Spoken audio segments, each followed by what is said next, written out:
पाया था कि मुझ में कोई हीरो बनने की चाहत नहीं है। सोचा था बस एक आम इंसान की तरह अपनी ये जिंदगी काट लूंगा, जब तक कि वो स्पिरिट अवेकनिंग का दिन नहीं आया। होस्ट 6 साल का हो चुका है। स्पिरिट अवेकनिंग सिस्टम अब एक्टिवेट हो गया है। पता चला है कि होस्ट अपनी अवेकनिंग सेरेमनी के लिए तैयार है।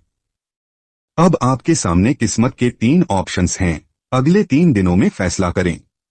अगर देर हुई तो सिस्टम अपने आप तीसरा ऑप्शन चुन लेगा। ली हांचे के दिमाग में 3 ऑप्शंस आए और हर ऑप्शन के साथ चमकती हुई छोटी सी डिटेल लिखी थी।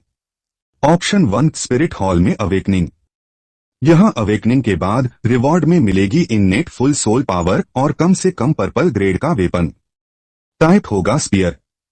ये बिल्कुल फ्री है। नोट, स्पिरिट हॉल आम लोगों के लिए बेस्ट है, यही सही चॉइस है। Option 2, official awakening point. Heaven do city के ऑफिशियल सेंटर पर जाकर अवेकनिंग कराएं। रिवॉर्ड में स्पीयर मिलेगा पर क्वालिटी रैंडम होगी। फीस है 30 गोल्ड कॉइन्स। नोट, ये अमीरों के लिए है, आम लोगों के लिए एक बुरा सपना। टिप, वहां का स्टाफ शायद आपको बहुत नीची नजरों से देखे। ऑप्शन 3, अवेकनिंग छोड़ दो। रिवॉर्ड हमेशा के लिए एक डरपोक का टाइटल जो आपके सिर के ऊपर लटका रहेगा। ये सबको दिखेगा, इसकी कोई पावर नहीं है, कोई सीक्रेट इफेक्ट नहीं है, बस बहुत शर्मिंदगी होगी। नोट, क्या आप सीरियस हैं? ली हांचे काफी देर तक चुप रहा। ये कैसा अजीब सिस्टम है। तीसरा ऑप्शन तो पक्का मजाक है। पूरी लाइफ के लिए डरपोक का टैग। फिर मैं हेवन डू सिटी में कैसे रहूंगा? लोग सड़कों पर मुझ पर हंसेंगे। क्या ऐसी भी कोई लाइफ है? बाकी 2 ऑप्शंस में से तो कोई भी समझ जाएगा कि क्या चुनना है। स्पिरिट हॉल में free awakening, purple grade weapon और फुल सोल पावर, ये सुनकर ही किसी के भी मुंह में पानी आ जाए। अब जरा दूसरे ऑप्शन को देखो, इतने गोल्ड कॉइन्स भी दो और रैंडम क्वालिटी पाओ। ऊपर से स्टाफ का नखरा अलग। इसमें सोचना क्या? ठीक है, मैं मानता हूं कि गोल्ड कॉइन्स मेरे लिए छोटी बात नहीं है। मम्मी पापा के छोड़े हुए कुल 327 गोल्ड कॉइन्स ही बचे हैं। बेइज्जती सहने के लिए इतने पैसे खर्च करना पागलपन है। स्पिरिट हॉल में फ्री में काम होगा और सर्विस भी अच्छी मिलेगी। मैं वहां गरीबी की वजह से नहीं जा रहा, बिल्कुल नहीं।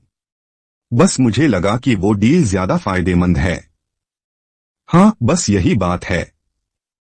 उसने दरवाजा लॉक किया, अपनी जेब में थोड़े बहुत पैसे डाले और स्पिरिट हॉल की तरफ चल दिया। ये जगह शहर के वेस्ट में थी और बहुत बड़े एरिया में फैली थी। सफेद संगमरमर की दीवारें धूप में बहुत चमक रही थीं। हल्की सी चमक चारों ओर फैली थी और पैलेस स्क्वायर के बीचों बीच एक विशाल एंजल की मूर्ति खड़ी थी। जब ली हांचे वहां पहुंचा तो स्क्वायर पर पहले से ही एक ठीक-ठाक लंबी कतार लगी हुई थी। वहां कई पेरेंट्स अपने बच्चों को अवेकनिंग के लिए लेकर आए थे। अपने आगे खड़े उन बच्चों को देखकर, जो अच्छे कपड़ों में सजे धजे अपने पेरेंट्स का हाथ थामे थे, उसे अचानक महसूस हुआ कि अकेले आना वाकई थोड़ा सैड लग रहा था। खैर, कोई बात नहीं। आखिर अनाथ जो था, उसे तो इसकी आदत हो चुकी थी। जब ली हांचे की बारी आई तो गेट पर खड़े गार्ड ने उसे ऊपर से नीचे तक गौर से देखा। उसने पुराने धुले हुए फीके कपड़े पहने थे और उसकी आस्तीन पर एक पैच लगा हुआ था। वह उन रईस बच्चों के मुकाबले काफी साधारण और धूल भरा सा दिख रहा था। वह उनके साथ कहीं भी मैच नहीं कर रहा था। मार्शल सोल अवेकनिंग के लिए आए हो? गार्ड एक 30 साल का हट्टा-कट्टा आदमी था, जिसकी कमर पर सरकारी स्वॉर्ड लटकी थी। उसकी आवाज उतनी भी बुरी नहीं थी। जी, ली हांचे ने सिर हिलाया। अकेले आए हो? हाँ, गार्ड ने उस पर एक नजर डाली, फिर बिना कुछ कहे रास्ता छोड़ते हुए साइड हो गया। अंदर जाओ, सीधे जाकर लेफ्ट साइड पर जो तीसरा दरवाजा है, वहां कोई तुम्हारी मदद करेगा। ली हांचे आगे बढ़ा और मार्शल सोल टेम्पल के अंदर दाखिल हुआ। अंदर का नजारा बाहर से भी ज्यादा शानदार था। छत पर एक विशाल पेंटिंग बनी थी, जिसमें एंजल गॉड अपनी पवित्र तलवार से राक्षसों का संहार कर रहे थे। वो सब इतना सुनहरा और चमकदार था कि आंखों को चौंधिया दे। फर्श पर चमकता हुआ मार्बल लगा था, जिसमें इंसान अपनी ही परछाई देख सकता था। गार्ड की बातों को मानते हुए ली हांचे ने लेफ्ट साइड पर तीसरा दरवाजा ढूंढ लिया। उसने दरवाजा खोला और अंदर गया। वहां एक छोटा सा कमरा था जिसमें एक टेबल और कुछ कुर्सियां थीं। टेबल पर एक मुट्ठी के साइज का नीला क्रिस्टल बॉल रखा था। सोल हॉल की यूनिफॉर्म पहने एक जवान लड़की टेबल के पीछे बैठी कुछ फाइल्स देख रही थी। उसे अंदर आता देख उसने एक प्रोफेशनल स्माइल दी और कहा, नमस्ते, मार्शल सोल अवेकनिंग के लिए आए हो? जी, बैठिए। जरा अपनी बेसिक जानकारी भर दीजिए। उसने एक फॉर्म और पेन आगे बढ़ा दिया। ली हांचे ने बैठकर फॉर्म भरना शुरू किया। नाम, उम्र, पता, पेरेंट्स की जानकारी। जब वो पेरेंट्स वाले कॉलम पर पहुंचा तो ली हांचे एक पल के लिए रुका, पर फिर उसने ईमानदारी से सब लिख दिया। उस लड़की ने फॉर्म लिया और उस पर नजर डाली। अनाथ शब्द पर उसकी नजरें एक सेकंड के लिए रुकीं, फिर उसने बहुत ही सहज तरीके से फॉर्म रखा और खड़ी हो गई।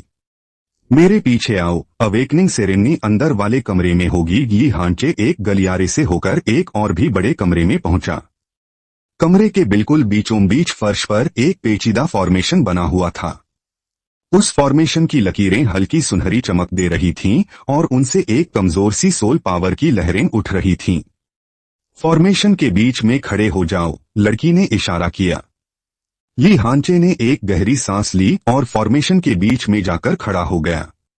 तभी ली हांचे को गलियारे के आखिरी छोर से किसी के चलने की धीमी आहट और बात करने की आवाजें सुनाई दी, जैसे कोई इसी तरफ आ रहा हो। चलते चलते ली हांचे ने अनजाने में पीछे मुड़कर देखा और उसे बस इतना ही दिखा कि सफेद कपड़ों में एक लंबा सा शख्स कुछ लोगों के साथ बाएं कोने से गुजर रहा है। उस आदमी की साइड प्रोफाइल बहुत ही शानदार थी। उसके चेहरे पर एक अलग ही रॉयल चमक थी। साफ लग रहा था कि वो कोई मामूली इंसान नहीं है।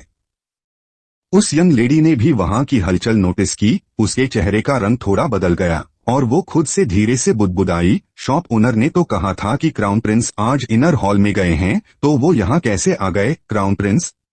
टियांडू सिटी में क्राउन प्रिंस कहलाने वाला सिर्फ एक ही इंसान है, शुए किंगहे, टियांडू एम्पायर के सम्राट का सबसे बड़ा बेटा और आने वाले समय का उत्तराधिकारी। क्या वो आज सच में मार्शल सोल टेम्पल में है? ली हांचे अभी सोच ही रहा था, तभी उस यंग लेडी ने अपना प्रोफेशनल चेहरा वापस बना लिया और उससे कहा, सीधे खड़े हो जाओ, हिलना मत, आंखें बंद करो और अपनी बॉडी को एकदम रिलैक्स छोड़ दो। अब मैं तुम्हारी बॉडी के अंदर मार्शल सोल अवेकनिंग को गाइड करूंगी। जैसे ही ली हांचे ने आंखें बंद की, मैजिक सर्कल चमकने लगा। जमीन से सुनहरी लाइनें रोशनी के साथ पूरे सर्कल में तेजी से फैलने लगीं।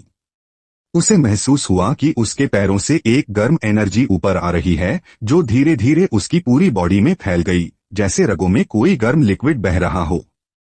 उसकी बॉडी का एक एक सेल कांप रहा था।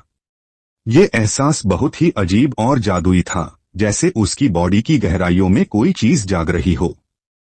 उसकी रगों में गहराई तक सोई हुई वो ताकत अब जागने लगी थी। वो फैल रही थी और हलचल मचा रही थी, मानो हजारों सालों से सोया हुआ कोई ड्रैगन आखिर अपनी आंखें खोल रहा हो। उस यंग लेडी की आवाज उसके कानों में पड़ी, रिलैक्स, इसे रोको मत, इसे नेचुरली बाहर आने दो। उसे महसूस हुआ कि वो ताकत और भी स्ट्रांग और गहरी होती जा रही है, जैसे सीने के अंदर खौलता हुआ लावा भरा हो जो बाहर निकलने का रास्ता ढूंढ रहा हो। ली हांचे ने अपनी दाईं हथेली ऊपर की तरफ फैलाई और अचानक वहां से एक तेज सुनहरी रोशनी फूटी। वो कोई नॉर्मल गोल्डन लाइट नहीं थी, बल्कि इतनी डार्क और सॉलिड थी कि जैसे कोई मेटल हो। उसकी धार इतनी तेज थी जैसे हवा में कोई असली ब्लेड चल गया हो। कमरे का टेम्परेचर अचानक कुछ डिग्री गिर गया और एक जबरदस्त प्रेशर फैलने लगा। खुद ली हांचे भी ये देखकर दंग रह गया। भाई साहब, ये तो सच में बहुत धांसू है। वो यंग लेडी उस प्रेशर की वजह से 2 कदम पीछे हट गई। उसका चेहरा एकदम उतर गया। ये क्या है? हथेली पर वो सुनहरी रोशनी धीरे धीरे जमने लगी और उस लाइट के बीच एक लंबे भाले जैसा कुछ दिखने लगा। हथेली की सुनहरी चमक अब गायब हो गई और उसकी जगह एक दिल दहला देने वाली बर्फीली नीली रोशनी ने ले ली। वो नीला रंग कोई मामूली नहीं था, बल्कि इतना गहरा था कि वो इलेक्ट्रिक ब्लू सा लग रहा था। उस हथियार के ऊपर बर्फ की दरारों जैसे बारीक डिजाइन बने थे, जो पीछे से लेकर उसकी नोक तक फैले हुए थे। हर लाइन से एक ठंडी नीली रोशनी निकल रही थी। कमरे का टेम्परेचर एकदम गिर गया और जमीन पर बर्फ की परत जमने लगी। ली हांचे के पैरों के नीचे से एक पतली सफेद बर्फ की लेयर चारों तरफ फैलने लगी। उस जवान लड़की की सांसें सफेद कोहरे जैसी दिखने लगीं। वो फटी आंखों से उस लंबे भाले को देख रही थी, जो धीरे धीरे असली रूप ले रहा था। उस भाले की लंबाई 7 फीट 2 इंच थी और उसकी बनावट किसी मिस्टिकल आइस जैसी थी। भाले की नोक के दोनों तरफ कांटों जैसा आइस नेक बना हुआ था, जो दिखने में काफी खतरनाक लग रहा था। भाले के अंत में मुट्ठी के साइज का एक बर्फानी नीला रत्न धीरे धीरे घूम रहा था। उस रत्न के अंदर बर्फीला तूफान सा उमड़ रहा था और उसमें एक ड्रैगन की परछाई साफ दिख रही थी। ये कैसा मार्शल सोल है, उसने सोचा। एक ठंडी नीली चमक उसकी हथेलियों से शरीर के अंदर समाने लगी, पर उसे ठंड नहीं लगी, बल्कि उसे अपने खून से जुड़े होने का एक अलग ही एहसास हुआ। उसके दिमाग में अचानक उस भाले का नाम आया, जैसे वो उसकी आत्मा की गहराइयों में छपा हुआ हो। मिस्टिकल आइस ब्रेकिंग स्पीयर, उसने धीरे से ये नाम लिया। भाले पर बने नीले निशान चमकने लगे और पूरा कमरा नीली रोशनी से भर गया। तभी बाहर कॉरिडोर से कदमों की आहट सुनाई दी। दरवाजे को बाहर से धक्का देकर खोला गया और सफेद कपड़ों में एक जवान लड़का दरवाजे पर खड़ा था। ये वही शुए किंघे था जो अभी कॉरिडोर के मोड़ से गुजरा था। उसके पीछे 2 गार्ड्स भी थे। इस वक्त सब बड़ी हैरानी के साथ ली हांचे के हाथ में मौजूद उस भाले को देख रहे थे। शुए किंघे की नजर जैसे ही भाले पर पड़ी, उसकी आंखें फटी की फटी रह गईं। पर फिर वो खुद को संभालते हुए शांत हो गया। वो कमरे के अंदर आया। उसके चलने के अंदाज से ही उसकी शाही खानदान का पता चल रहा था, लेकिन उसकी मुड़ी हुई उंगलियां साफ बता रही थीं कि वो अंदर से कितना हिल चुका है। दिलचस्प है, उसने धीरे से कहा। इससे पहले कि वो जवान लड़की कुछ कहती, कॉरिडोर से फिर से भारी कदमों की आवाज आई। लाल रंग के बिशप वाले कपड़ों में एक बुजुर्ग शख्स तेजी से वहां आया। उसके बाल तो सफेद थे, पर उसका शरीर काफी ताकतवर और मस्कुलर था। उसकी आंखों में एक अलग ही चमक थी। अभी वो अंदर पहुंचा भी नहीं था कि उसकी आवाज गूंजने लगी। क्या बात है? मुझे मेन हॉल तक इस सोल पावर के वाइब्रेशन का एहसास हुआ। ये किस फैमिली का बच्चा है? बिशप ने अंदर आते ही ली हांचे के हाथ में वो मिस्टिकल आइस ब्रेकिंग स्पीयर देखा और उसके कदम वहीं रुक गए। उसने कुछ सेकंड तक बस उस भाले को घूरा और फिर उसकी नजर ली हांचे के चेहरे पर पड़ी। उसकी आंखों में हैरानी और खुशी का मिलाजुला भाव था। आइस एट्रीब्यूट टॉप लेवल के बीस्ट मार्शल सोल जैसा एहसास। नहीं, ये वो नहीं है। ये एक टूल मार्शल सोल है, पर इसमें ड्रैगन वाली पावर की झलक है। ये बर्फीले ड्रैगन जैसा है। एक म्यूटेटेड मार्शल सोल। वो तेजी से ली हांचे के पास आया। उसने उसे ऊपर से नीचे तक ऐसे देखा जैसे वो किसी अनमोल रत्न को देख रहा हो। बेटा, अपना हाथ इस क्रिस्टल बॉल पर रखो। हमें तुम्हारी इन्नेट सोल पावर टेस्ट करनी होगी। बिशप ने टेबल पर रखी नीली बॉल की तरफ इशारा किया। उसकी आवाज में काफी एक्साइटमेंट थी। ली हांचे ने अपने मिस्टिकल आइस ब्रेकिंग स्पीयर को वापस अपने शरीर के अंदर ले लिया।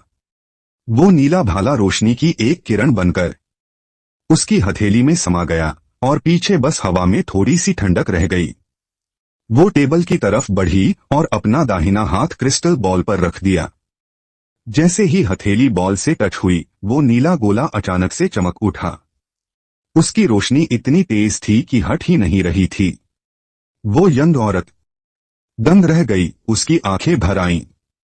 ये सिर्फ इमोशन नहीं, बल्कि गहरा सदमा था। उसे काम करते 7 साल हो गए थे और उसने सैकड़ों बच्चों की अवेकनिंग खुद की थी, पर आज तक सबसे ज्यादा सोल पावर सिर्फ लेवल 6 देखा था। उस बच्चे को बाद में वुहुन हॉल में स्पेशल एडमिशन मिल गया और आज वो किसी ब्रांच हॉल का बड़ा ऑफिसर है। पर इस क्रिस्टल बॉल की चमक तो उस बच्चे से कई गुना ज्यादा थी। Innate innate full soul power. उसकी आवाज फटने लगी, वो पूरी तरह कांप रही थी। हे भगवान, ये तो सच में इनेट फुल सोल पावर है। Innate full soul power. वो मुड़ी ली हांचे की तरफ, उसकी आंखों में आंसू भर आए थे। पता नहीं वो एक्साइटेड थी या हैरान, उसकी आवाज लड़खड़ा रही थी।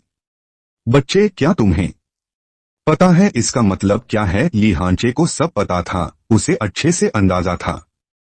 उन असली जीनियस लोगों के सामने उसने बस एक चीट कोड इस्तेमाल किया था, पर वो ये दिखा नहीं सकती थी, इसलिए उसने मासूमियत दिखाई।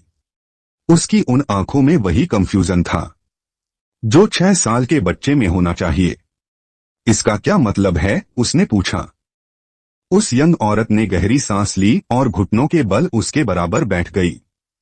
उसने रुक रुक कर कहा, इनेट फुल सोल पावर का मतलब है कि तुम पैदा ही लेवल 10 सोल पावर के साथ हुई हो। तुम्हें मेहनत की जरूरत नहीं, तुम्हारी शुरुआत ही दूसरों की मंजिल है। डोलुओ कॉन्टिनेंट में ऐसे लोग बहुत कम मिलते हैं। ऐसे लोग आगे चलकर टाइटल्ड डोलुओ ही बनते हैं। बच्चे, तुम एक असली जीनियस हो। ये कहते कहते उसके खुद के आंसू निकल पड़े। पास खड़ा कार्डिनल क्रिस्टल बॉल से नजर हटाकर ली हांचे को देखने लगा। फिर उसने उसके उस हाथ को देखा जिससे वुहुन गायब हुआ था। उसकी आंखों में चमक बढ़ गई।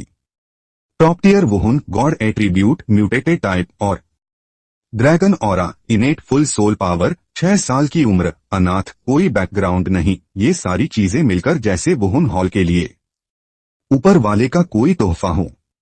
उसने बिना सोचे कदम आगे बढ़ाए और ली हांचे के बराबर झुक गई। हेवन डॉ सिटी के स्पिरिट टेंपल की बिशप जैसे बड़े ओहदे पर होकर एक छोटे बच्चे के लिए इतना झुकना बहुत बड़ी बात थी।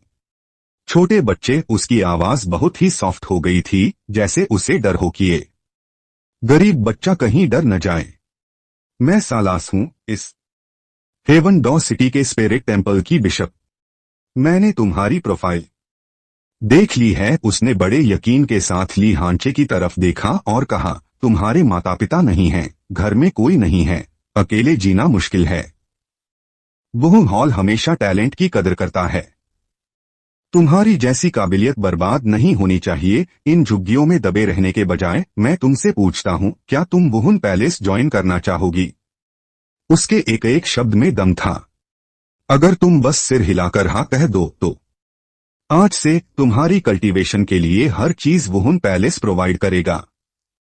सोल रिंग्स, सोल बोन्स और मेंटर्स, मैं खुद सब अरेंज करूंगा। तुम्हारे टैलेंट के साथ तुम 10 साल में सोल सेंट और 20 साल में टाइटल डोलुओ बन सकती हो। ये वादा बहुत बड़ा था। बिशप सालास सालों से हेवन डाउ सिटी के वुहुन टेंपल को संभाल रहे हैं। उन्होंने बहुत से जीनियस देखे हैं, पर जिन्हें उन्होंने खुद इनवाइट किया हो, पिछले 10 सालों में वो बस कुछ ही लोग थे।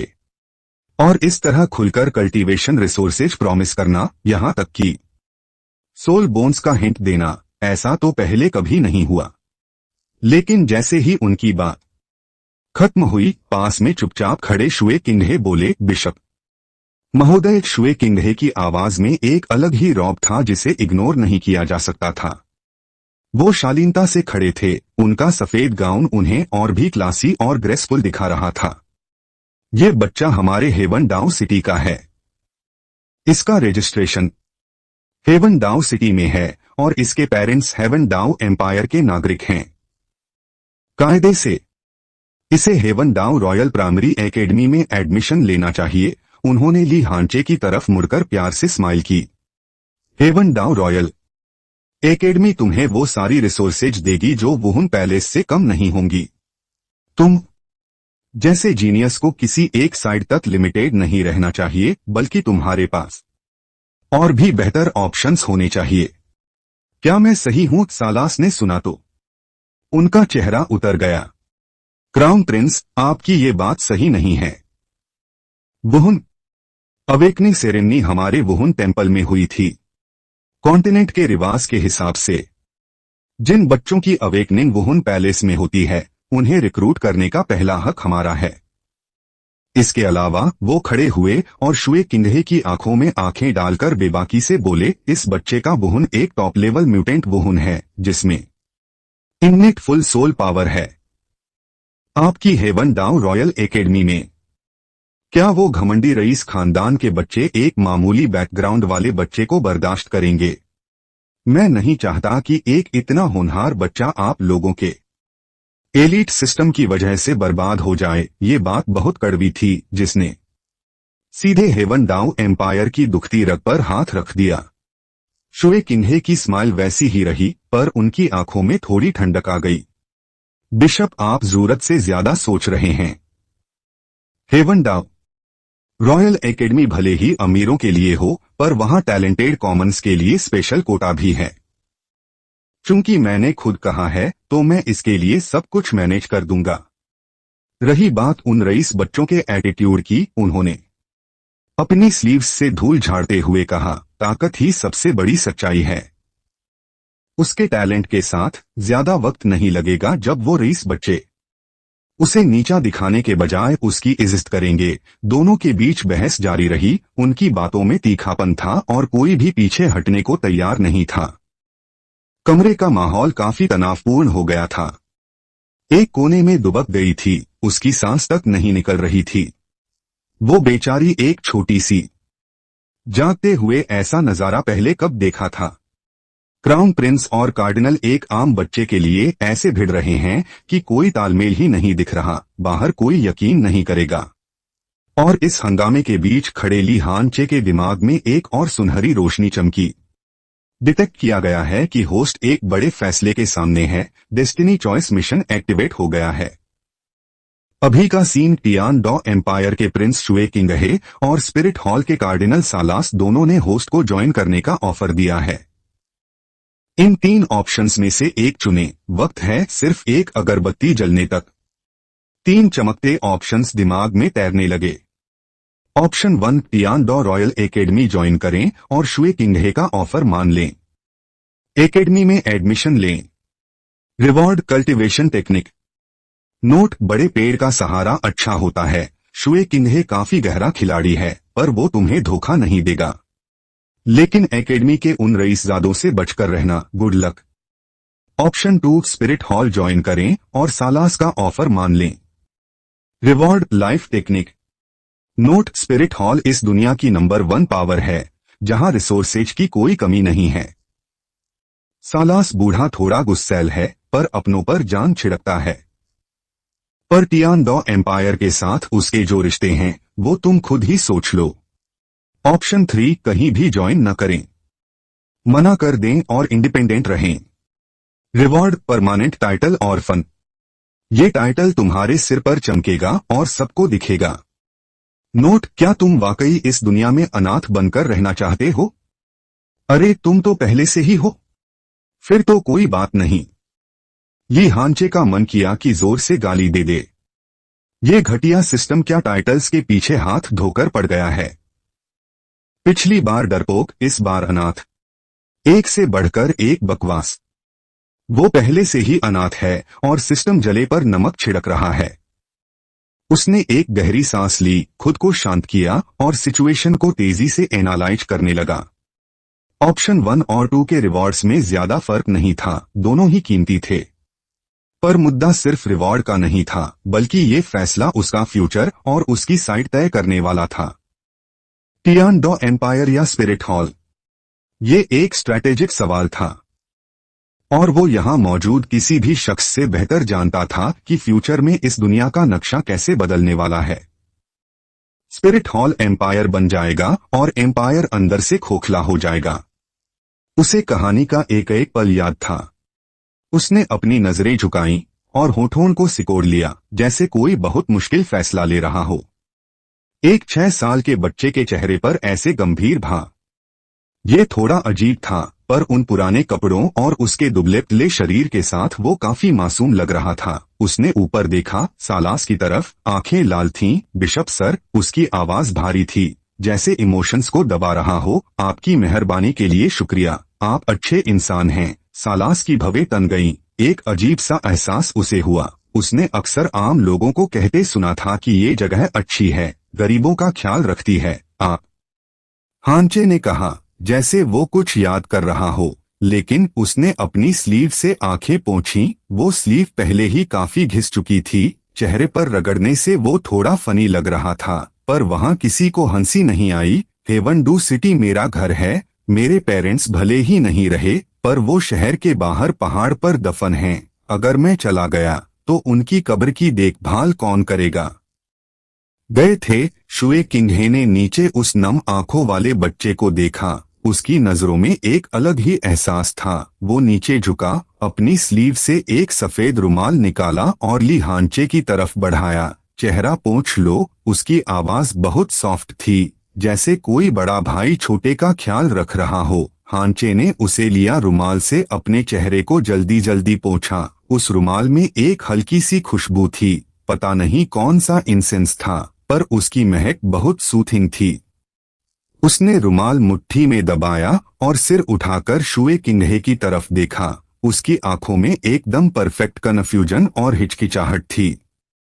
प्रिंस हाइनेस, अब मुझे कहाँ जाना है? शुए किंघे थोड़ा मुस्कुराया। वो मुस्कुराहट वैसी नहीं थी जैसी सालास से बात करते वक्त थी। उसमें चालाकी कम और थोड़ी वार्मथ ज्यादा थी।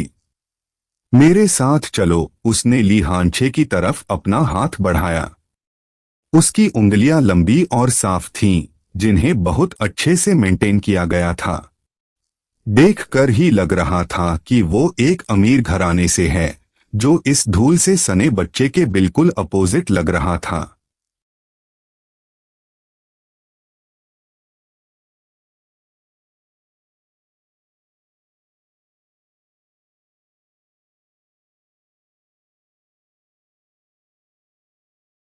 शुए किंघे ने उसे पकड़ा। उसकी हथेली काफी गर्म और ड्राई थी। वो ली हांचे का हाथ पकड़कर अवेकनिंग रूम से बाहर ले गया और कॉरिडोर से होते हुए बाहर चलने लगा। रस्ते में एंजल गॉड की म्यूरल वाली दीवार के पास से गुजरते हुए ली हांचे ने ऊपर देखा। पेंटिंग में एंजल गॉड के हाथ में होली बुक थी, जो सुनहरी रोशनी से चमक रही थी। शुए किंघे ने उसकी तरफ देखा और अपनी स्पीड कम की। अच्छी है न? हाँ, अच्छी है। ली हांचे ने सिर हिलाया और फिर कुछ सोचकर बोला, बस थोड़ा ठंडा सा फील हो रहा है। शुए किंघे एक पल के लिए रुका और उसकी तरफ देखा, पर कुछ बोला नहीं। फिर दोनों वुहुन टेम्पल के मेन गेट से बाहर आ गए। बाहर खड़े इंतजार कर रहे पेरेंट्स और बच्चे उन्हें मुड़मुड़ कर देखने लगे। जब लोगों की नजरें शुए किंघे पर पड़ी तो किसी ने प्रिंस की पहचान कर ली। वहां फुसफुसाहट शुरू हो गई और सब झुककर सैल्यूट करने लगे। शुए किंघे ने बस इशारा किया और बिना रुके ली हांचे को साथ लेकर स्क्वायर पार किया और बाहर खड़ी एक कैरिज में बैठ गया। कैरिज काफी बड़ी थी। अंदर सॉफ्ट कारपेट बिछा था और एक कोने में इंसेंस जल रहा था, जिससे हल्का धुआं निकल रहा था। ली हांचे खिड़की वाली सीट पर बैठ गया, हाथ एकदम तमीज से घुटनों पर रखे और पीठ सीधी कर ली, जैसे वो बहुत ही ज्यादा नर्वस हो। शुए किंघे उसके सामने बैठा था। उसकी हालत देखकर उसकी आंखों में चमक आ गई। रिलैक्स करो, इतना नर्वस होने की जरूरत नहीं है। ली हांचे ने हाँ में सिर हिलाया और थोड़ा ढीला हुआ, पर फिर भी ढंग से बैठा रहा। कैरिज अब वुहुन टेम्पल से निकल चुकी थी। ली हांचे खिड़की से बाहर पीछे छूटे रास्तों को देखने लगा। वेस्ट के वुहुन टेम्पल से ईस्ट की तरफ जाते हुए उन्होंने कई भीड़भाड़ वाली सड़कें पार की। अब बिल्डिंग्स और भी शानदार होती जा रही थीं और लोगों के कपड़े भी काफी महंगे लग रहे थे। वो बिना पलक झपकाए सब देख रहा था, जैसे कोई गांव का बच्चा पहली बार शहर आया हो। आखिर में कैरिज एक 3 मंजिला बड़ी सी कोठी के सामने रुकी। ली हांचे नीचे उतरा और अपना सिर ऊपर उठाकर उस बिल्डिंग को देखने लगा। उसका मुंह खुला का खुला रह गया और वो कुछ देर तक हैरान खड़ा रहा। सफेद दीवारें, लाल छत और सामने एक सजा हुआ एकदम नीट कटा हुआ लॉन और उसके बीच में एक छोटा सा फव्वारा। पूरा विला उसके स्लम वाले उस छोटे से टूटे हुए घर से कम 20 गुना बड़ा था। बस मेन गेट के वो 2 नक्काशीदार पत्थर के खंभे ही उसके घर की पूरी दीवार से ज्यादा कीमती थे। तभी उसने शुए किंघे की तरफ देखा। चेहरे पर हैरानी साफ दिख रही थी। ये तुम्हारे रहने की जगह है। शुए झिंगहे बग्गी से नीचे उतरा। उसका असिस्टेंट उसके बगल में खड़ा था। उसने बड़े शांत लहजे में कहा, टियाडो रॉयल प्राइमरी एकेडमी यहाँ से बस 3 गली दूर है, पैदल 15 मिनट लगेंगे। तुम यहाँ रहोगे तो स्कूल जाना काफी आसान होगा। ली हांचे ने अपना मुंह खोला, फिर बंद किया, फिर खोला, जैसे कोई मछली पानी से बाहर आ गई हो। ये बहुत बड़ा है। मैं अकेला इतने बड़े घर में नहीं रह पाऊंगा। वो हाथ हिलाते हुए काफी झिझक और बेचैनी महसूस कर रहा था, यहाँ तक कि उसके कान भी लाल हो गए। और मेरे पास रेंट देने के लिए पैसे भी नहीं हैं। शुए झिंगहे उसे इस हाल में देखकर अपनी हंसी नहीं रोक पाया। मुझे तुमसे रेंट नहीं चाहिए। उसने ली हांचे के कंधे पर धीरे से हाथ रखा और कहा, ये रॉयल फैमिली की तरफ से तुम्हारे ऊपर एक इन्वेस्टमेंट है। तुम बस अपनी ट्रेनिंग पर ध्यान दो। फ्यूचर में एक ताकतवर सोल मास्टर बनना ही इस इन्वेस्टमेंट का सबसे अच्छा रिटर्न होगा। ली हांचे ने अपनी पलकें झपकाईं, जैसे वो इन बातों का मतलब समझने की कोशिश कर रहा हो। कुछ देर बाद उसने गंभीरता से सिर हिलाया। उसकी आंखों में बच्चों वाली वो ईमानदारी थी, मैं जरूर बनूंगा। उसने बात तो छोटी सी कही, पर उसका लहजा ऐसा था जैसे कोई कसम खा रहा हो। शुए झिंगहे उसे देखता रहा। उसकी आंखों में एक चमक थी, पर वो कुछ बोला नहीं।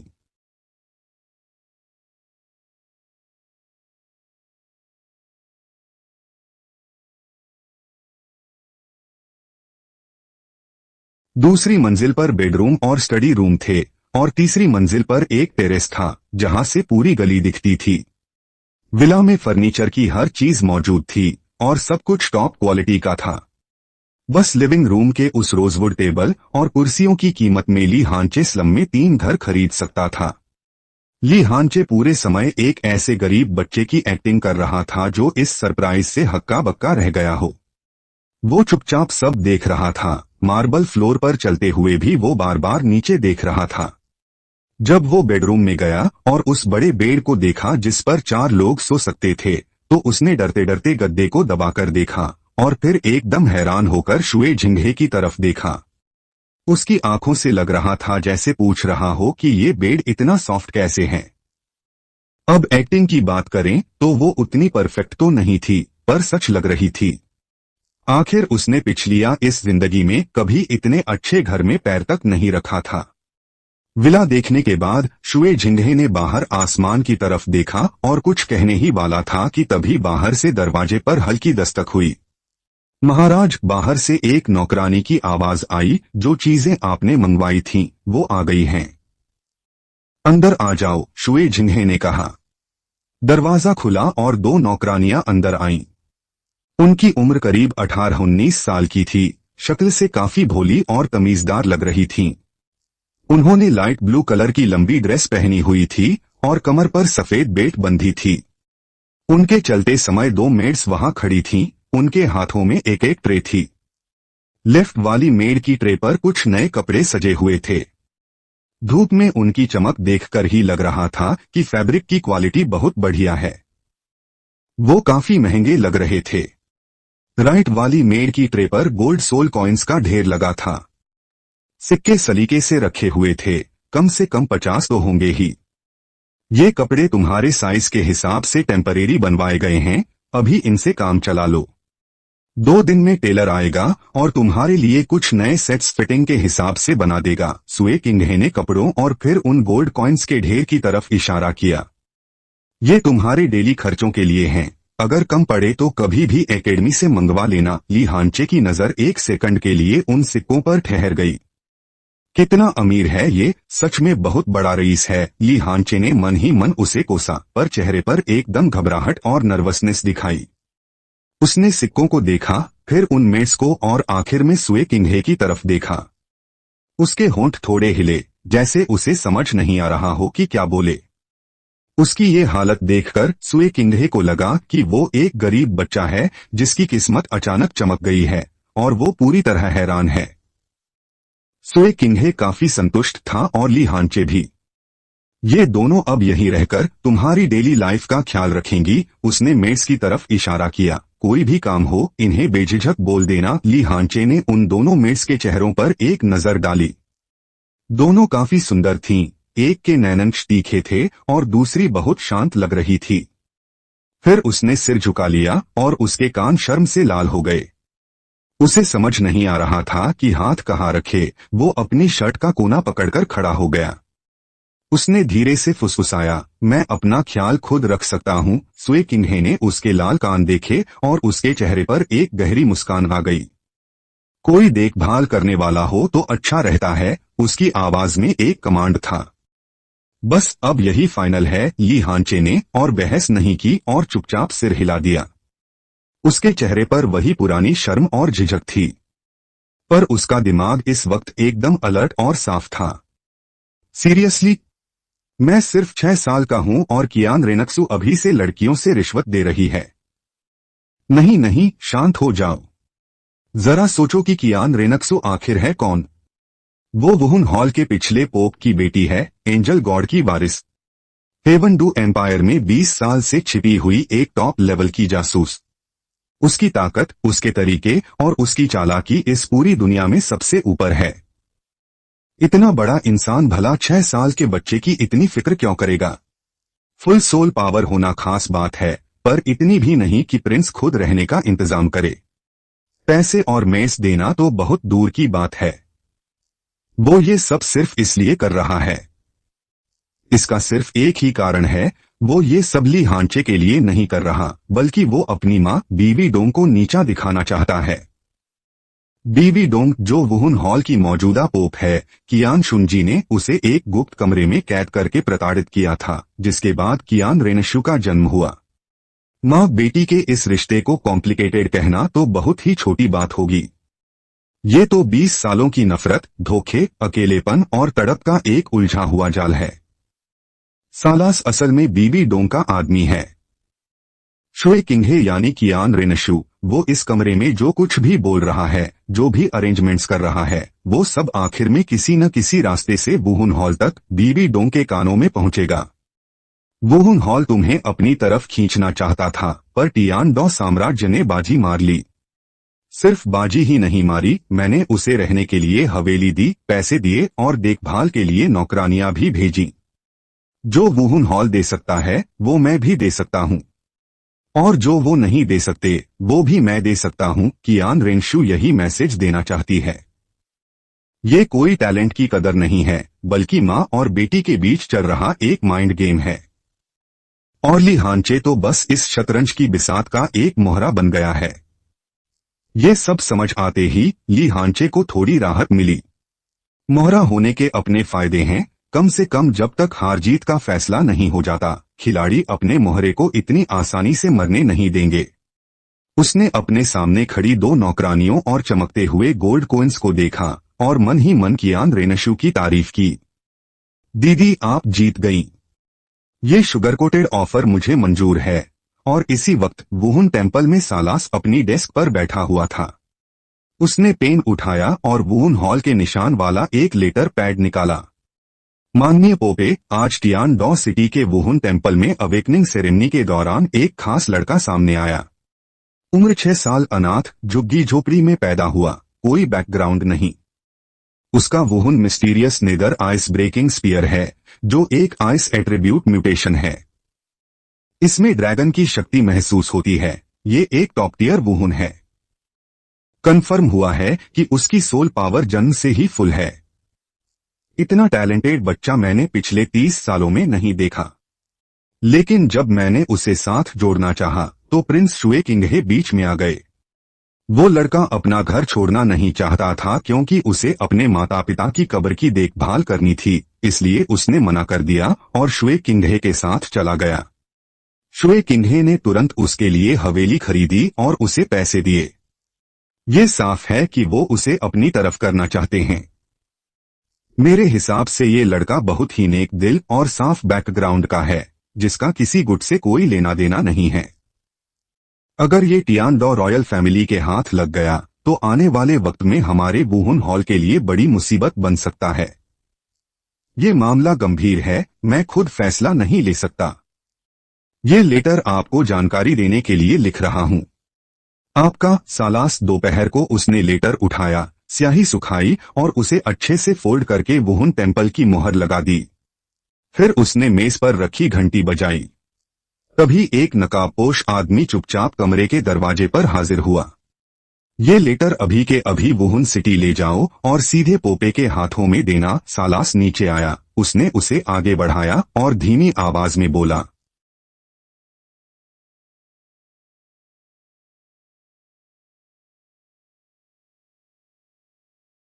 उसने बिना आवाज के बस 2 शब्द कहे, अफसोस।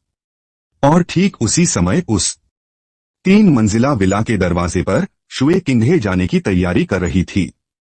वो खड़ी बरामदे के नीचे थी और मुड़कर दहलीज के अंदर खड़े ली हांचे की तरफ देखने लगी। पश्चिम से डूबते सूरज की रोशनी आ रही थी। वो 6 साल का बच्चा दरवाजे के फ्रेम में खड़ा था। उसने अभी भी वही पुराने घिसे हुए सफेद कपड़े पहने थे। उसके पीछे एक आलीशान लिविंग रूम था जो उसके साथ काफी आउट ऑफ प्लेस लग रहा था। शुए किंघे को जैसे अचानक कुछ याद आया। उसने ली हांचे की तरफ देखा। मैंने अभी तक अपना फॉर्मल इंट्रोडक्शन नहीं दिया है। उसने अपनी ड्रेस थोड़ी ठीक की और एकदम सीधी खड़ी हो गई। डूबते सूरज की सुनहरी रोशनी उसके सफेद गाउन पर पड़ रही थी, जिससे वो पूरी की पूरी चमक रही थी, जैसे किसी किताब में लिखा कोई कीमती पन्ना हो। उसकी शख्सियत में एक अलग ही रौब था जिसे कोई नजरअंदाज नहीं कर सकता था। मेरा नाम शुए किंघे है, टियान-डू एम्पायर का क्राउन प्रिंस। आज से तुम मुझे किंघे भाई कह सकते हो। ये हांचे दहलीज पर खड़ी देख रही थी। सूरज की रोशनी आंखों में चुभ रही थी। उसने अपनी आंखें सिकोड़ी, जैसे वो इस नाम की आदत डालने की कोशिश कर रही हो। कुछ पलों बाद उसने धीरे से कहा, उसकी आवाज में थोड़ी हिचकिचाहट थी, किंघे भाई, अच्छे से आराम करो। कल कोई तुम्हें एकेडमी ले जाने के लिए आएगा। वो मुड़ी और अपनी बग्घी की तरफ बढ़ने लगी। कुछ कदम चलकर उसने फिर से पीछे देखा, ली हांचे की तरफ। उसके चेहरे पर एक हल्की सी मुस्कान थी, जैसे झील के पानी पर ठंडी हवा से उठने वाली लहरें। फिर वो अपनी बग्घी में बैठ गई, पर्दे गिरे और पहिए घूमने लगे। वो विला के सामने से दूर चली गई। ये हांचे बरामदे में खड़ी होकर उस बग्घी को आंखों से ओझल होते देखती रही। फिर वो मुड़ी, विला के अंदर गई और दरवाजा बंद कर लिया। वहां 2 मेड्स हॉल में इंतजार कर रही थीं। उसे देखते ही दोनों ने एक साथ झुककर सलाम किया। छोटे मालिक, डिनर तैयार है। क्या आप अभी खाएंगे या? थोड़ी देर बाद ली हांचे ने उनकी तरफ देखा। शुए किंघे के जाने के बाद उसके चेहरे की वो घबराहट और शर्म अब काफी कम हो गई थी, पर पूरी तरह नहीं। क्या पता ये दोनों भी क्यन रेनशुए की जासूस हों? थोड़ी देर बाद, मैं पहले ऊपर जाकर चेक करती हूँ, ये कहकर वो सीढ़ियों की तरफ बढ़ी, पर फिर अचानक रुक गई, जैसे उसे कुछ याद आया हो। उसने मुड़कर उन दोनों मेड्स की तरफ देखा, थोड़ा हिचकिचाई और बोली, वो थैंक यू। ये कहकर वो फौरन सीढ़ियां चढ़कर ऊपर भाग गई, जैसे वहां से बचकर भाग रही हो। एक मेड थोड़ी हैरान रह गई, फिर मुस्कुराते हुए बोली, छोटे मालिक काफी क्यूट हैं। दूसरी शांत स्वभाव वाली मेड ने भी मुस्कुराते हुए कुछ नहीं कहा, बस उसकी नजरें ऊपर की तरफ ही टिकी थीं। उसकी आंखों में एक अजीब सी चमक थी, जिसे समझ पाना मुश्किल था। ली हांचे ऊपर पहुंची, बेडरूम का दरवाजा खोला और सीधे उस मखमली मुलायम बड़े से बिस्तर पर गिर पड़ी। तभी दिमाग में सिस्टम का अलर्ट गूंजा। अचानक एक घंटी सी बजी और नजरों के कोने में सुनहरे रंग के छोटे शब्द चमकने लगे। वो आए और जल्दी ही गायब हो गए। शुआंगतियान लू तकनीक जारी कर दी गई है, कृपया होस्ट खुद चेक कर लें। ली हांचे ने पलकें झपकाईं। शुआंगतियान लू ली हांचे का मार्शल सोल आइस एट्रीब्यूट वाला है। आइस एट्रीब्यूट की खासियत क्या है? चीजों को जमाना, खामोश कर देना और हर चीज को शांत कर देने वाली ताकत। शुआंगतियान लू नाम से ही पता चलता है कि ये आइस तकनीक है। सिस्टम उसे सबसे बेस्ट ऑप्शन दे रहा था। ली हांचे ने आंखें बंद की और उसका ध्यान दिमाग की गहराइयों में गया। वहां उसे बर्फीली नीली रोशनी वाली एक पुरानी किताब की छवि दिखी। कवर पर पुराने स्टाइल में लिखा था शुआंग तियान लू। किताब अपने आप खुल गई और उसके शब्द पानी की तरह उसके दिमाग में समाते चले गए। वो शब्द कोई मामूली लिखावट नहीं थे, बल्कि बर्फ की ठंडक से बनी गहरी लकीरें थीं। हर एक स्ट्रोक में जबरदस्त बर्फीली ऊर्जा थी। शुआंग तियान ठंडक की चरम सीमा। इस तकनीक की प्रैक्टिस के लिए दुनिया की बर्फीली ऊर्जा को शरीर के अंदर खींचकर इस्तेमाल करना होगा। छोटी कामयाबी से आसपास बर्फ गिरेगी और बड़ी कामयाबी से एक ही पल में मीलों तक सब जम जाएगा। पूरी दुनिया ठंडी हो जाएगी। इस तकनीक के 7 लेवल हैं। हर लेवल की अपनी स्टेज है। पहला लेवल फ्रॉस्ट कंडेंसेशन। ली हांचे ने आंखें खोली और उसकी आंखों में नीली चमक थी। उसने अपना दायां हाथ उठाया और एक हल्की सी सोच के साथ हथेली के ऊपर तापमान अचानक गिर गया। हवा में छोटे छोटे बर्फ के क्रिस्टल जमने लगे और उसकी उंगलियों से नीचे गिरने लगे, जैसे नन्हे बर्फ के फूल हों। ये अभी बहुत कमजोर थे, इतने की एक चींटी तक न मरे। लेकिन ये तो बस एक शुरुआत थी। उसने अपनी मुट्ठी बंद की और बर्फ हथेली में गायब हो गई। छत को देखते हुए उसके चेहरे पर मुस्कान आई। आज का पूरा दिन वाकई में काफी रोमांचक रहा। मार्शल सोल का जागना, फुल सोल पावर और वो कार्डिनल और प्रिंस का उसे पाने के लिए लड़ना। आलीशान बंगला, सिस्टम की तकनीक और 2 खूबसूरत नौकरानियां। और ये सब तो अभी सिर्फ शुरुआत थी। जब सुबह की पहली किरण अंदर आई तब ली हांचे एक सपना देख रहा था। सपने में वो डोलुओ कॉन्टिनेंट के शिखर पर खड़ा था। बड़े बड़े योद्धा उसके कदमों में थे। उसके एक हाथ में कियान रेनक्सु थी और दूसरे में बीबी डोंग। वो अपना विनिंग स्पीच दे रहा था। Thank you spirit hall, thank you heaven to empire और थैंक यू मम्मी पापा की मुझे अनाथ बनाया। फिर उसे झकझोर कर जगा दिया गया। छोटे राजकुमार उठिए, देर हो रही है। आज एकेडमी में रिपोर्टिंग है। पास खड़ी नौकरानी काफी एक्साइटेड लग रही थी। उसका नाम किंगलो था। कल ही उसने इंट्रो दिया था। ली हांचे ने आंखें खोली और 3 सेकंड तक छत के झूमर को देखता रह गया। ये सपना नहीं था, वो सच में एक आलीशान बंगले में था। उसके पास टॉप मार्शल सोल थी और वो इननेट फुल सोल पावर वाला बन गया था। कल जो हुआ वो सब सच था। वो उठकर बैठा और अपनी आंखें मली। किंगलो पहले से ही नए कपड़ों का सेट लेकर तैयार खड़ी थी। इधर आओ, ये स्काई ब्लू कलर का फैब्रिक है। कॉलर और कफ्स पर सिल्वर एम्ब्रॉयडरी है। ये बहुत ही क्लासी और डिसेंट डिजाइन है। पास में ही चमचमाते हुए लेदर बूट्स भी रखे हैं। सुबह से ही सब तैयार है। छोटे सरकार फ्रेश होने के बाद नीचे नाश्ते के लिए चल सकते हैं। किंग लो साइड में हट गई। ली हांचे बिस्तर से उतरा। उसे बाई वे नाम की उस दूसरी लड़की ने फ्रेश होने के लिए कहा। गर्म पानी पहले से ही तैयार था। तौलिया स्टैंड पर था और टूथपेस्ट भी लगा दिया गया था। वो सिंक के सामने खड़ा हुआ और शीशे में उस 6 साल के बच्चे का चेहरा देखने लगा। रंग थोड़ा गोरा था, नक्श भी ठीक ठाक थे, बस शरीर थोड़ा दुबला था। ठुड्डी काफी नुकीली थी, जिसे देखकर लग रहा था कि इसे सही से खाना नहीं मिला। पर आंखें बहुत चमक रही थीं, बिल्कुल साफ। पुतलियों की गहराई में हल्की सी आइसब्लू चमक दिख रही थी। ये कल की double sky deer power combine करने के बाद आया बदलाव था। उसने शीशे में खुद को देखकर एक मुस्कुराहट दी और फिर बिना आवाज के 4 शब्द कहे, मैं नहीं रुकूंगा। उसने आखिरी शब्द जोर से नहीं कहा, क्योंकि बाई वे अभी भी दरवाजे के बाहर खड़ी थी। पर दिल में जो कुछ कर दिखाने की भूख थी, उसे दबाना नामुमकिन था। डोलो कॉन्टिनेंट में आए हुए उसे जो दिन हुए थे, उसमें वो हमेशा डरता था कि कहीं उसे कोई बेकार सी पावर न मिल जाए, जैसे कोई चाकू या बेलन, और फिर वो बस यूं ही अपनी पूरी लाइफ गुजार दे। और आखिर में किसी चलते फिरते योद्धा के हाथों मारा जाए और कोई नाम भी न बचे। पर अब सब बढ़िया है। टॉप क्लास पावर, पैदाइशी फुल एनर्जी और प्रिंस ने खुद एडमिशन कराया है। इसे कहते हैं सीधे आसमान छूना। इसे कहते हैं धाकड़ शुरुआत। जैसे भगवान खुद थाली परोस कर दे रहे हों। ली हांचे की खुशी का ठिकाना नहीं था। उसने वो नए नीले कपड़े पहने, लेदर बूट्स चढ़ाए और शीशे के सामने खड़ा होकर खुद को देखा। कहते हैं कपड़े इंसान की पहचान बदल देते हैं। इस नए लुक में आते ही उसकी पर्सनैलिटी ही बदल गई। हालांकि वो दुबला था, पर कम से कम अब गरीब नहीं लग रहा था।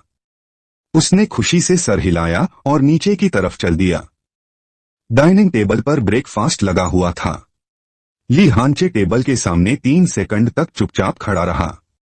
उसे अपना पुराना खाना याद आया और फिर इस रईसी को देखकर उसने मन ही मन खुद को शाबाशी दी। फिर वो शांति से बैठ गया और खाने लगा। वो बहुत ही तमीज से और साफ सुथरे तरीके से खा रहा था। पॉल उसे देखकर काफी भावुक हो गया।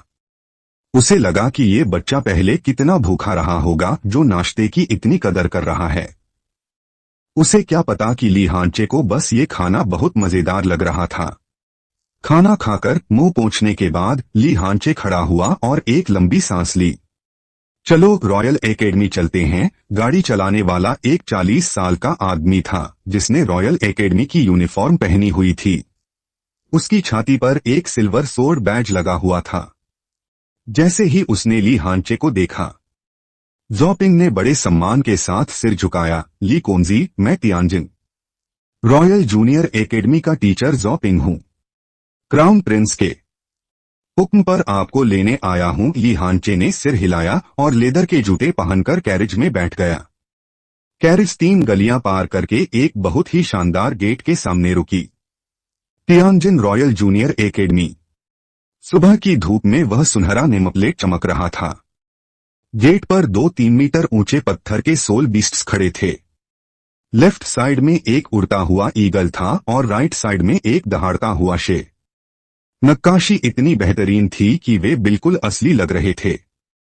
गेट के दोनों तरफ स्कूल यूनिफॉर्म पहने स्टूडेंट्स की एक लाइन खड़ी थी। उनमें लड़के और लड़कियां दोनों थे, जिनकी उम्र 6 से 13 साल के बीच थी। कैरिज को रुकते देख सब लोग बड़ी उत्सुकता के साथ देखने लगे।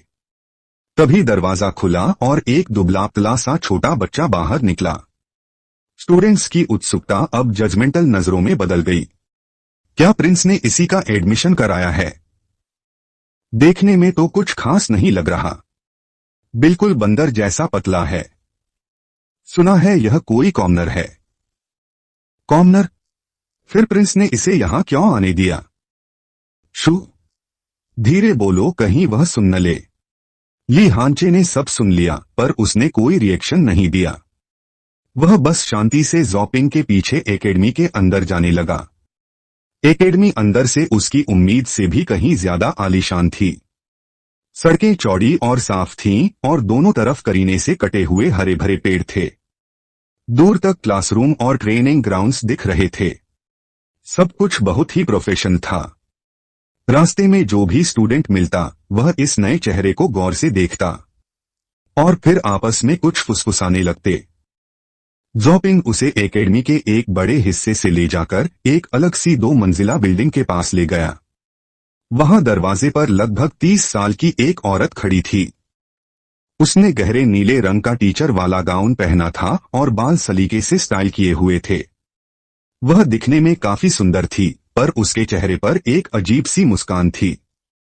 वह मुस्कुराहट जरूरत से ज्यादा ही फ्रेंडली थी, जैसे कोई होटल की मालकिन अपने वीआईपी गेस्ट को देखकर मुस्कुराती है, या जैसे किसी जुआरी के हाथ में कोई तुरुप का इक्का लग गया हो। ली हांचे स्टूडेंट वह तेजी से आगे आई और बड़ी मीठी आवाज में बोली, मैं तुम्हारी क्लास टीचर हूं, लिन रोक्सी। आज से तुम मेरी क्लास में पढ़ोगे। तुम्हें जो भी चाहिए हो बेझिझक मुझे बता देना। शर्माने की बिल्कुल जरूरत नहीं है।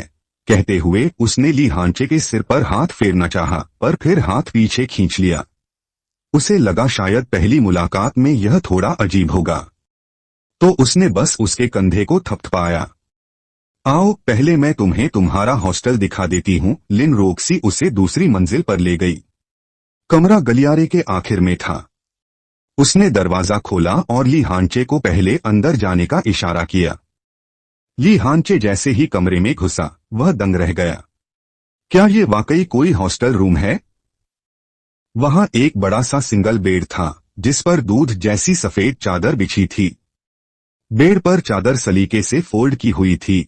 पास ही एक स्टडी टेबल थी, जिस पर लिखने पढ़ने का पूरा सामान पहले से रखा था, यहाँ तक कि एक शानदार टेबल लैंप भी था।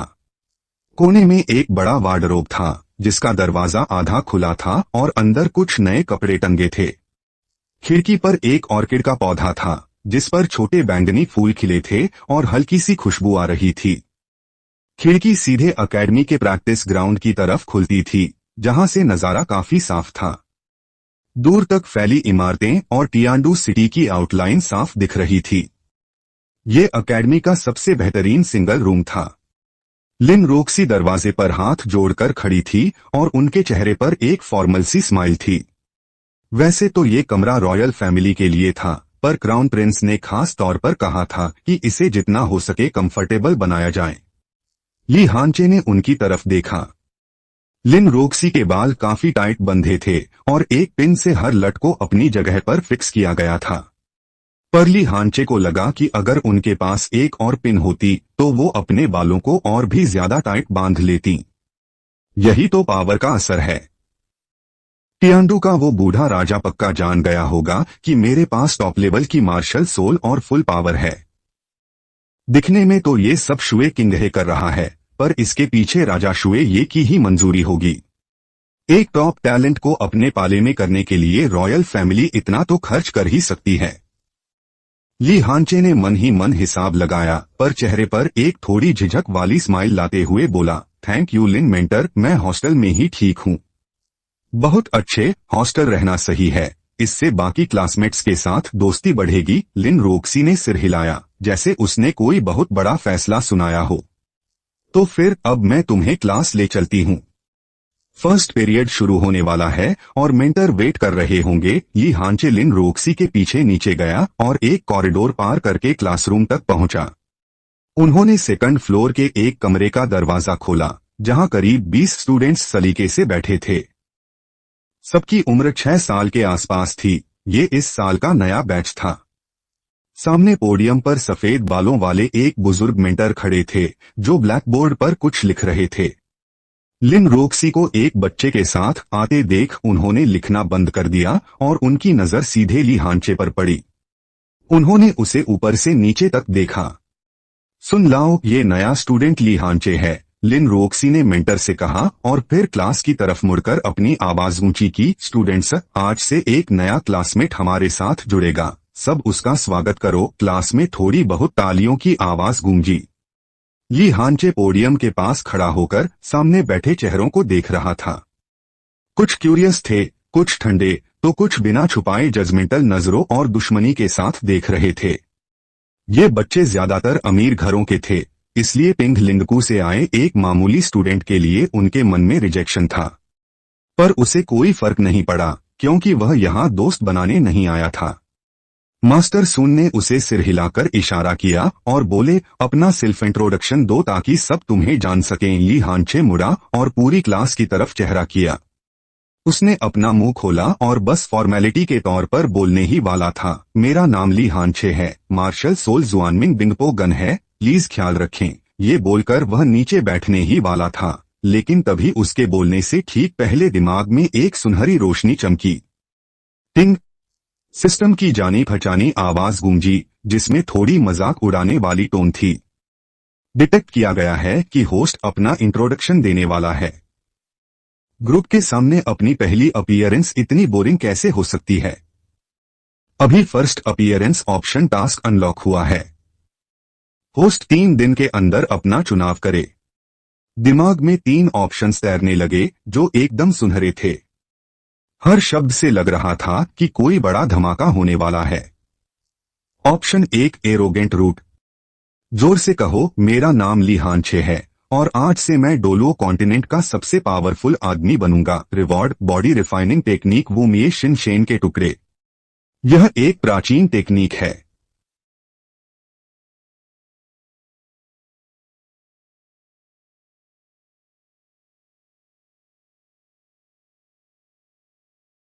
जब तुम 6 साल के थे तब याफे तुम्हें अपने घर ले आई।